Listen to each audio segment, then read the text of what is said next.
বিসমিল্লাহির রহমানির রহিম।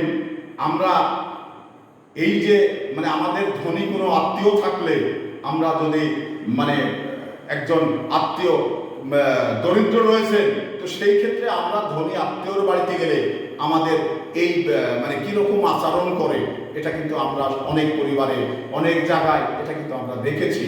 তো একজন মা, দরিদ্র পরিবার, একজন মা তার ছেলেকে বলছিলেন যে বাবা, আমরা তো আর চলতে পারছি না, তাহলে তুই তোর বড়দির বাড়িতে গিয়ে একটু দেখ, যদি কিছু দিত তাহলে হয়তো আমাদের ছেলে মেয়েগুলো বা তোরা কয় ভাই ছিলি তাদের একটু ভালো চলতো। তো ছেলে বলছে যে না মা, আমি তোমাকে না বলে বড়দির বাড়িতে গিয়েছিলাম।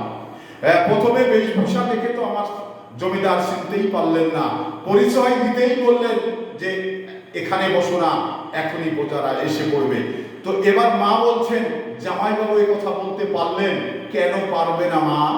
ওরা বড় লোক, ওরা ধনী, ওদের সঙ্গে থাকতে পারে আমাদের পবিত্র সম্পর্ক, কোনো আত্মীয়তা নয়। মাটির কি সবাইকে বলবে না সাগর যে তুমি আমার বন্ধু? সাগর কখনো খালডোবার সঙ্গে মিতালি পাততে আসবে না।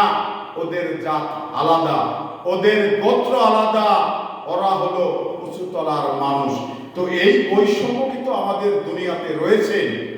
কারণ আপনারা দেখেন, আপনাদের কারো যদি এরকম ধনী আত্মীয় থাকে, তো আপনারা একটু বেশি গিয়ে দেখবেন যে আপনি 5 দিন গেলেই আপনাকে দেখে তার আত্মীয়র মুখ কালো হয়ে যাবে। আত্মীয়কে দেখে সে বিরক্ত বোধ করবে। কেন করবে? সে ভাববে যে হয়তোবা এই মানুষটি আমার কাছে কিছু নিতে এসছে, এই মানুষটি আমার কাছে কোনো টাকা দিতে এসছে, যার কারণে এটা কিন্তু অনেকেই আত্মীয় এড়াই চলবে। তো এই বৈষম্য কিন্তু আমাদের এই দুনিয়াতে, এই বৈষম্য ধনী গরিবের বৈষম্য এটা আছে, থাকবে। তো অনেকেই যারা মানুষ, এটা সবার ক্ষেত্রেই আছে, এটা কিন্তু আমি বলছি না। কিছু ফ্যামিলিতে এই ধরনের আচরণ কিন্তু আমরা উপলব্ধি করতে পারি। এই ধরনের সমস্যাগুলো কিন্তু কোনো ফ্যামিলিতে হয়, এটা আমরা বুঝতে পারি। তো এখানে একটি জিনিস হলো যে, শোনেন, আমরা ওই যে একটি কথা আছে না, এটা কিন্তু যে আমাদের আল্লাহ দেখতে পারেনি, তো আত্মীয় কেন দেখবে, আত্মীয় কেন ভালোবাসবে? কারণ আমরা গরিব, আমরা হলো দিন দরিদ্র, হতভাগা। আমাদের মতো হতভাগা বড় আত্মীয় কখনো পরিচয় দিতে চায় না।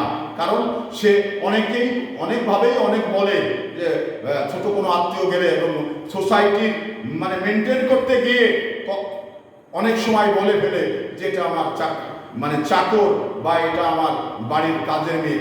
এই ধরনের বাস্তবতার মুখোমুখি আপনারা হয়েছেন কিনা আমি জানিনি, তবে অনেক ফ্যামিলিতে এই ধরনের বাস্তবতার মুখোমুখি আমরা অনেকে কি হতে দেখেছি।